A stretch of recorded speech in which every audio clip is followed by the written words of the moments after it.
तीनों राज्यों में एक ही फेज में मतदान होगा, अगले 2 से 3 हफ्ते में ये संभव है, ये माने हम?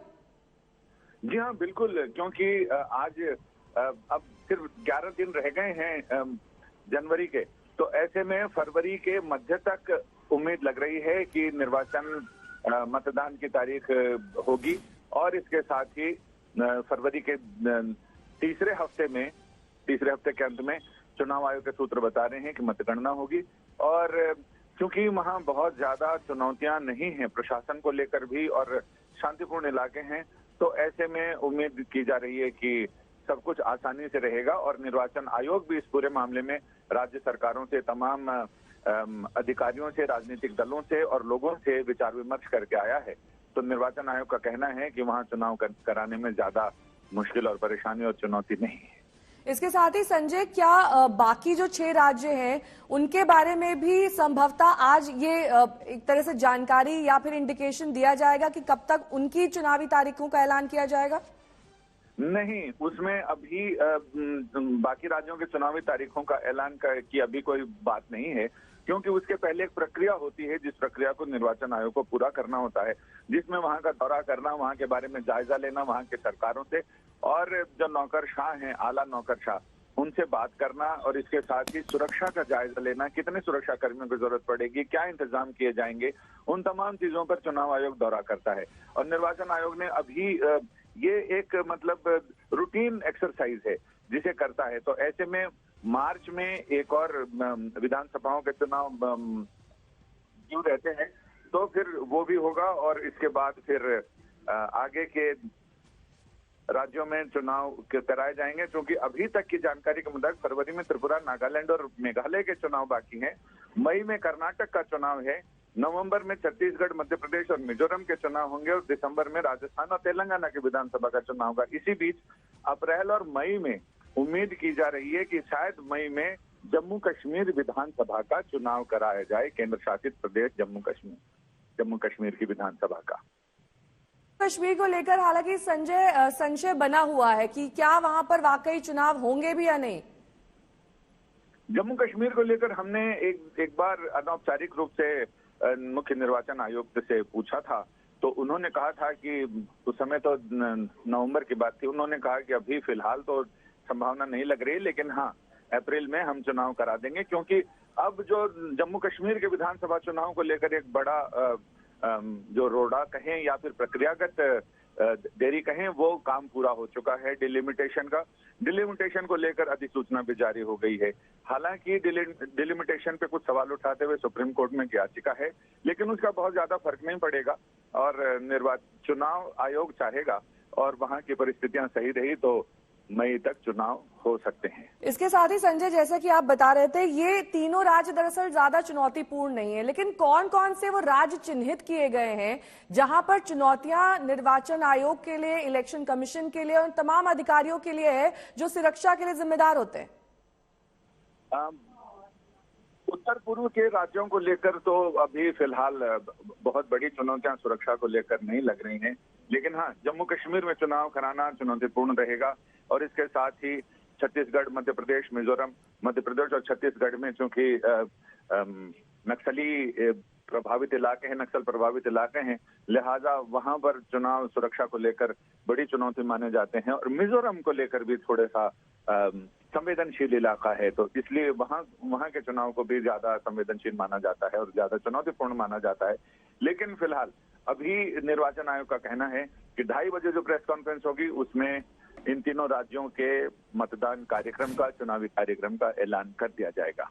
ठीक है संजय, आप बने रहिएगा हमारे साथ। ऋतिक मंडल मेरे सहयोगी इस वक्त जुड़ गए हैं। ऋतिक, देखिए आपके राज्य से ही जुड़े ये तीनों राज्य हैं, पूर्वोत्तर में आते हैं। ऐसे में पिछले चुनाव से लेकर अब इस चुनाव की तारीख के ऐलान तक क्या कुछ परिस्थितियां बदल गई हैं? किस तरीके की चुनौतियां हैं, अगर हैं भी तो? देखिए, खासकर ये जो चुनाव का मौसम है ये बहुत ही महत्वपूर्ण है। अगर देखा जाए तो इस साल जो पश्चिम बंगाल के जो सटे उत्तर पूर्व भारत के जो राज्य है, चाहे वो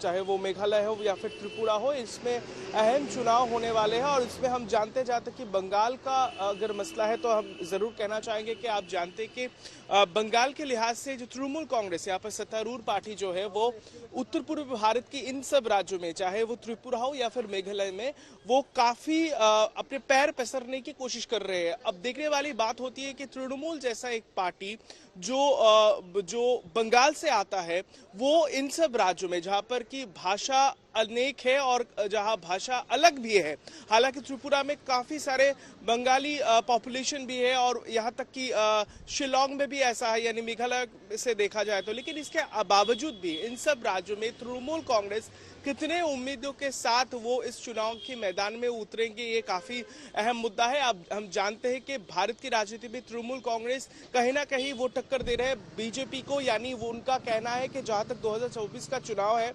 तो तृणमूल कांग्रेस, खासकर ममता बनर्जी, इन सब राज्यों में, मैं लौटूंगी आपके पास। देश मेरे सहयोगी हिमांशु इस वक्त तमाम जानकारी के साथ जुड़ गए हैं। हिमांशु, इसे महज संयोग कहेंगे या फिर बीजेपी की तैयारी कि आज जो है वो चुनावी तारीखों का ऐलान होना है और कल ही उनकी कार्यकारिणी की बैठक खत्म हुई है? देखिए, बिल्कुल कार्यकारिणी की बैठक भी खत्म हुई और जिन राज्यों में चुनाव है उसको लेकर भारतीय जनता पार्टी ने एक जो है पूरा खाचा तैयार किया था इन 2 दिनों के अंदर। और मैं आपको बता दूं कि जिन 3 राज्यों में चुनावों की आज घोषणा होनी है, मेघालय है, नागालैंड है और त्रिपुरा, तीनों में भारतीय जनता पार्टी जो है वो मेघालय और नागालैंड में वो गठबंधन में है, त्रिपुरा में वो खुद से सरकार चला रही है, लेकिन उनके एक सहयोगी गठबंधन में जरूर है। नेहा, एक चीज बड़ी सोचने वाली है, नागालैंड में चुनाव होना है, नागालैंड में कोई भी ऐसी पार्टी नहीं है जो सत्ता से बाहर हो, सभी सत्ताधारी दल हैं। ये एक बड़ी इंटरेस्टिंग चीज है। कौन किसके खिलाफ अब चुनाव लड़ेगा, ये देखने वाली बात है। पिछले 1 साल पहले सारे दल सत्ता में आ गए थे और एक साथ मिल। जी ठीक है, अपनी बात पूरी कीजिए हिमांशु, आपको हम सुन पा रहे हैं। मेघालय में भारतीय जनता पार्टी की जो है वो एनपीपी के साथ मिलकर सरकार चल रही है, वो गठबंधन में साथी भी है और उनके मंत्री भी सरकार में शामिल है। बड़ा सवाल यह है कि पिछले कुछ समय में अगर आप देखेंगे तो 4 एमएलए ने ज्वाइन किया था मेघालय के, उनमें से एक एनपीपी के भी विधायक थे, टीएमसी के विधायक थे, कांग्रेस के विधायक थे। अब आप सोचिए कि कैसी गठबंधन की सरकार है कि आप अपने ही साथी जो गठबंधन के हैं, सहयोगी हैं, उनके एमएलए को भी अपनी पार्टी में ज्वाइन करा रहे हैं। और त्रिपुरा के अंदर अभी जिस तरीके से मेरे सहयोगी भी बता रहे थे कि त्रिपुरा एक भारतीय जनता पार्टी के लिए बड़ा चैलेंज है, उसका कारण यह है क्योंकि। ठीक है, अपनी बात रखिए हिमांशु, आपकी आवाज आ रही है? नेहा, उसका बड़ा कारण यह है कि जब आप याद कीजिए अमित शाह थे और अमित शाह त्रिपुरा चुनाव से लगभग 2 साल पहले त्रिपुरा गए थे।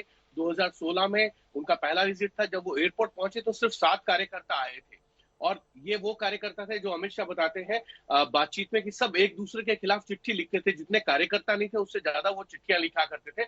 लेकिन 2 साल में उन्होंने वहां पे संगठन को गढ़ा, कुछ नए लोगों को लाए, कुछ नए प्रयोग किए। दिल्ली से जो है वो प्रभारी थे, उनको कहा गया कि आप पूरी तरीके से चुनावी तैयारी कीजिए और उसके बाद भारतीय जनता पार्टी ने वहां सरकार बनाई और 36 विधायक जीते थे, यानी कि बहुमत से 5 विधायक ज्यादा जीते थे। इस बार भारतीय जनता पार्टी ने त्रिपुरा में जिस तरीके का माहौल था उसको देखते समझते हुए पिछले ही साल जो है अपने मुख्यमंत्री विप्लव देव को हटा के माणिक शाह को मुख्यमंत्री बनाया, क्योंकि ये माना जा रहा था कि कुछ संगठन के लोग और सरकार के लोग जो है वो विप्लव देव से नाराज है, इसीलिए माणिक शाह को कमान सौंपी गई।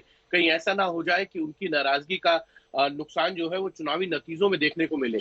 और इसीलिए अब तीनों राज्यों के लिए भारतीय जनता पार्टी ने कमर भी कस लिया और मुझे जहां तक जानकारी है तीनों ही राज्यों के अंदर भारतीय जनता पार्टी के तमाम नेता और मंत्री जो है पिछले कुछ समय में वहां पे दौरे कर चुके हैं और अब मुझे लगता है चुनाव की घोषणा के बाद से ये आपको जो है वहां पर ज्यादा फोकस नजर आएगा। और मेरी जानकारी के अनुसार यह है कि गृह मंत्री अमित शाह और जेपी नड्डा अगले 1 सप्ताह के अंदर दोनों जो है त्रिपुरा और मेघालय जाने वाले।